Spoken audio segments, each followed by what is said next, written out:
साथियों नमस्कार।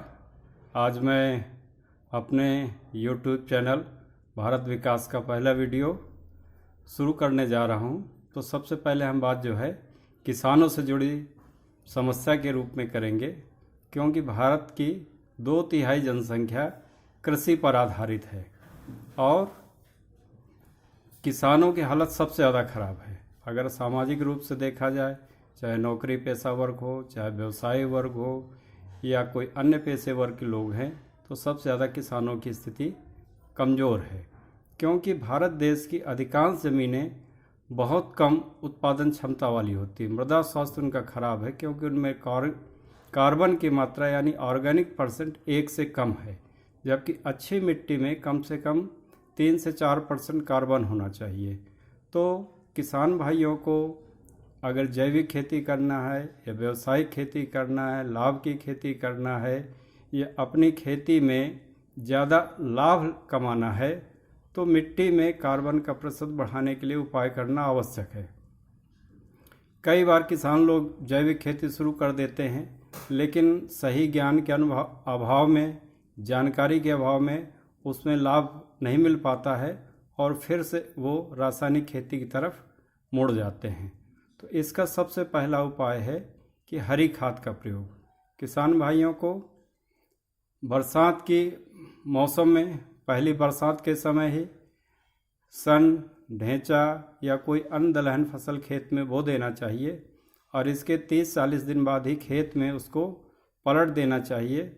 तो इससे मिट्टी में जो कार्बन का प्रतिशत 1 से कम है वो बढ़ कर के 3 से 4% हो जाएगा और मिट्टी की उत्पादक क्षमता बढ़ जाएगी। इसमें देखेंगे कि मिट्टी की जलधारण क्षमता में वृद्धि हो जाती है, वायु संचार भी बढ़ जाता है, मृदा क्षरण कम होता है, लाभदायक जीवाणुओं की संख्या में वृद्धि हो जाती है, पोषक तत्वों की घुलनशीलता भी बढ़ जाती है। इस प्रकार से साथ ही साथ जो है खरपतवार नियंत्रण भी ज़्यादा आसानी से हो जाता है। साथ ही किसान भाइयों को जीवाणु खादें जैसे एजेटोबैक्टर, राइजोबियम, पीएसबी, ट्राइकोडर्मा, इनका भी प्रयोग करना चाहिए, लेकिन बीज के साथ प्रयोग करना इनका काफ़ी कठिन काम हो जाता है। तो किसान भाई अगर इसको अपने जो कंपोस्ट खाद तैयार करते हैं या गोबर की खाद होती है उसमें ही मिला दें इसको, तो इनकी संख्या भी बढ़ जाती है और गुणवत्ता भी बढ़ जाती है। जहाँ तक कंपोस्ट खाद तैयार करने की बात है, इसकी स्थिति भारत देश से बहुत ज़्यादा खराब है, क्योंकि अधिकांश किसान भाई अपने गोबर को ज़मीन के ऊपर ही डाल देते हैं, जिससे उस ऊपरी हिस्सा कभी नहीं सड़ पाता है। साथ ही साथ जो है इसमें जो खरपतवार के बीज हैं वो भी नहीं सड़ पाते हैं और बरसात के पहले जब प्रयोग करते हैं तो खेत में ही जा कर के ये सड़ता है और अगर ठीक से नहीं सड़ पाया तो खेत में दीमक पैदा करता है और साथ ही साथ जो है खरपतवार भी पैदा करता है। तो किसान भाइयों को कम से कम 2 गड्ढे में खाद बनाना चाहिए। पहले एक गड्ढे में अपना गोबर कूड़ा करकट सब डालते रहें, जितना जैविक पदार्थ है डालते रहें। इसके बाद दूसरे को भरना शुरू करें। तो पहले वाला जैसे भर जाए उसमें 10-20 लीटर पानी, 10-20 बाल्टी पानी डाल दें और साथ ही साथ जो है ये अगर राइजोबियम, एजेटोबैक्टर, ट्राइकोडर्मा, पीएसबी इनके एक पैकेट भी घोल कर डाल दें तो खाद ज़्यादा अच्छी गुणवत्ता का बनेगा और ज़्यादा जल्दी बनेगा। जब तक दूसरा गड्ढा भर के तैयार होगा तब तक ये खाद खेतों में डालने के लिए तैयार हो जाएगा। तो इसको जो है खेतों में पहुंचा देना चाहिए और इसको किसी मौसम में किसी भी फसल में प्रयोग करेंगे तो फसल उत्पादन में अच्छी वृद्धि देखने को मिलेगी।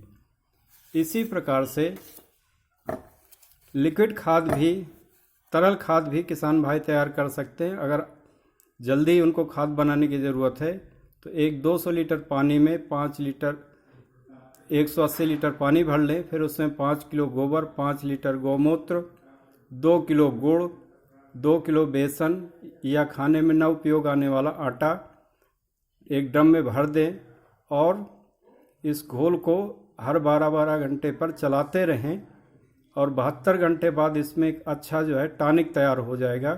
इसको अगर एक 15 लीटर की टंकी में 10 लीटर पानी और 3 लीटर इस टॉनिक को मिला करके प्रयोग करेंगे तो फसल में काफ़ी अच्छी वृद्धि देखने को मिलेगी।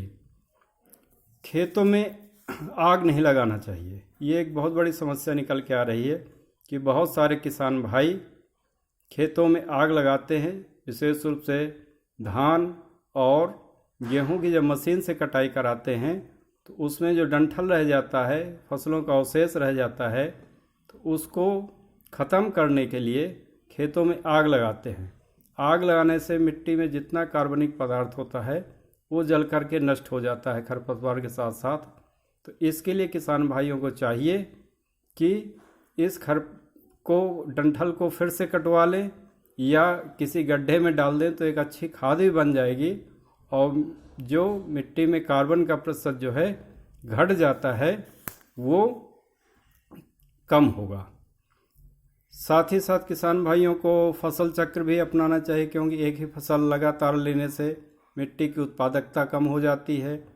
और समन्वित कीट प्रबंधन और रोग प्रबंधन का प्रयोग करना चाहिए।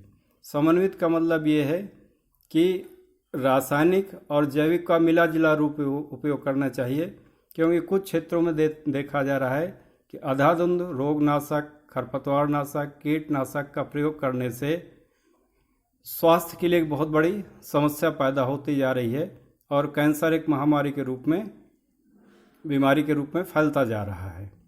तो हमेशा किसानों को पहले प्रयास से करना है कि हम जैविक कीटनाशक, खरपतवारनाशक या रोगनाशक का प्रयोग करें और जब बहुत ही आवश्यक हो तभी रासायनिक कीटनाशकों का या खरपतवारनाशकों का या रोगनाशकों का प्रयोग करें।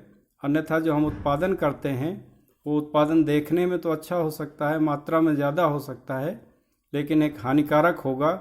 तो हमें इनसे बचना चाहिए। और आज ये मेरा दीपावली के अवसर पे पहला भारत विकास के लिए वीडियो है, तो साथियों से अनुरोध है कि इस चैनल को सब्सक्राइब करें और अपने सुझाव दें। धन्यवाद। नमस्कार।